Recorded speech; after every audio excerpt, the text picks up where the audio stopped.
Houston, but not fast enough for his critics who accuse him of initially refusing shelter to the evacuees. Yeah, it's an unbelievably ridiculous, mean-spirited story. But joining us right now is a guy who's always positive and wants to give his side of the story to start. Senior pastor of Lakewood Church in Texas, Joel Osteen. Good morning. Great to see you, Joel. Yeah. Always, I wish it was better circumstances. Hey, you too. But let's just handle what had you in the news. That's all right. Great to be with you. Yeah, just handle what was early on.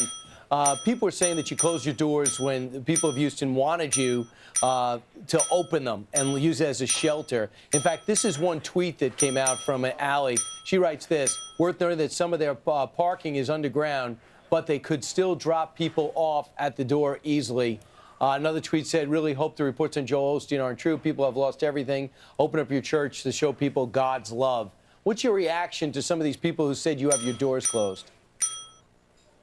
You know, the church doors have always been open. We took people in as soon as the waters receded.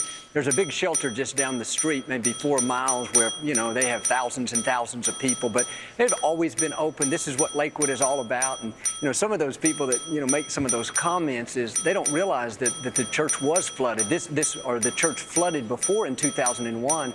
And there was a point during the heavy rains where it was just 1 foot from breaching our floodgates. If we didn't have those floodgates, we wouldn't be here right now. But, you know, it's a safety issue. But the main thing is the church is always open. We took people in, and when the George Brown, the big shelter filled up, people started coming here. So I don't know. I think sometimes people try to make that narrative that, you know, we're not open to people. But we've been doing this for 60 years, and we'll continue to do it. What do you make of all of this? Because gosh, I mean, you're an amazing man. I watch you on Sundays. Your messages are always positive and happy, and you have so much love for other people. And when you hear this negativity, and you hear people saying that your church is closed, clearly it's not. That your church didn't flood. That one lady took a picture of the outside and said, "Look," but then we just showed pictures that you actually sent us inside your church. What do you want to say to the critics? You know, I don't pay much attention to it. You just keep moving forward. I think, you know, life's too short to let that negative get in. But, you know, social media is powerful these days. And I think some of it is just people that don't like people like me or people of faith. And you just got to keep moving forward and just, you know, doing your best, not letting other people run your life. And as long as you can stand true before God and know that you're helping others. And again, I think part of it is if you're not in this situation, it's easy to make judgments. And, you know, there's safety issues. This is a huge storm. You don't have staff here. Just a whole lot of things going on that people don't really see. And but the main thing is, you know, our church doors are always open.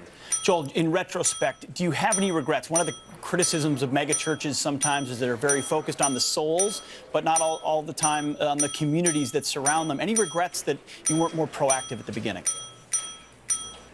You know, we could probably always do stuff better, but, you know, we're here year after year helping the community, helping the poor. I mean, we were rebuilding houses or rebuilding a roof of somebody from Katrina just last week. I know our men's ministry, but you know what? We were open.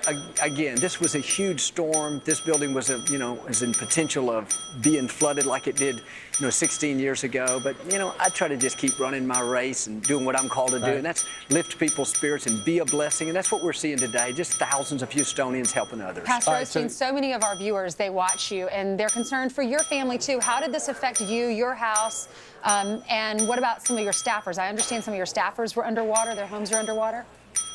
Yeah, lots of the staff. Our house is all fine, thank the Lord. But yeah, we have even our youth pastor. She's, water came rushing in their home, standing knee deep and having to hold their baby, nowhere to go. They're by the bayou, and they're calling, but there's nothing we can do except, can we get a boat? The city response in county is fantastic, but man, when you have thousands of people, sometimes the elderly, the afflicted, and you got to get them first. So it was, of course, we've never seen anything like it. I've been here my whole life, but Houstonians are strong, but we need prayer and we need support. Right. So what's behind you? It looks like you're getting a lot of support. I also saw the blow-up mattresses, actually the blue ones, which are very comfortable. I just bought one, and you have them lined up in the hallway.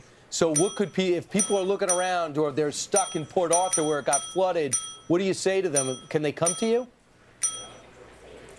Yeah, absolutely. They can come. We're here to help anybody. We can give supplies. And also, Brian, people are bringing supplies. We're a distribution center for the city, and all the baby supplies, medical supplies, blankets, pillows, all these things that they bring here, we'll distribute to the other shelters around town. And Joe, it's going to be a big day of receiving and giving. What are your plans for Sunday? Will you be giving a sermon services as normal, or a change of plans? Yeah, we'll have services, but I don't think it'll be normal. We'll probably have in one sense, a celebration that we're all here, that God brought us through. We'll pray for the families of those, especially those that lost loved ones. But you know, it's just time to regroup. And I think in these difficult times, that's when you turn to your faith and you say, you know, Lord, we thank you anyway, even though sometimes you don't understand it. God gives you the strength. So we'll just try to pour some faith and love and hope back into people, and believe we'll come out better than before. Joel Osteen, thanks so much. Appreciate Thank you. it. God bless you. Thank Yeah, you. and we'll check in with you again because you're going to be in the eye of the storm, literally. We're only in day 5. Thanks so much.